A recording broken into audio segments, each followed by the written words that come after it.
কি করছো তুমি? ঢিল ছুঁড়তে ভালোবাসো তুমি? আর এরকম ঢিল ছোঁড়ার মতন করে জুতোটা কোথায় ছুঁড়ে ফেলে দিয়েছিলে?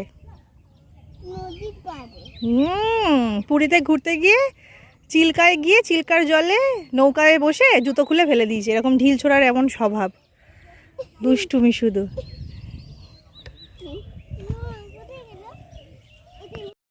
এখন আমি দাঁড়িয়ে আছি তারাপীঠের মুন্ডমালি তলায়।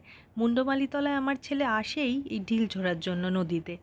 আসলে কি ওর এটার এত স্বভাব, মানে যে কোনো জায়গায় জল দেখলেই ঢিল ছোঁড়ার এমন স্বভাব যে পুরীতে ঘুরতে গিয়ে চিল্কাতে ঢিল না পেয়ে, যেহেতু নৌকায় ছিল তখন ও নিজের জুতোটাই খুলে ফেলে দিয়েছিল। দেখুন মুন্ডমালি তলার ঠিক পাশেই একটা কত বড় শিবলিঙ্গ তৈরি হচ্ছে। কিছুদিন পর এটাও একটা দেখার জন্য মানে দর্শনীয় স্থান হবে আর কি।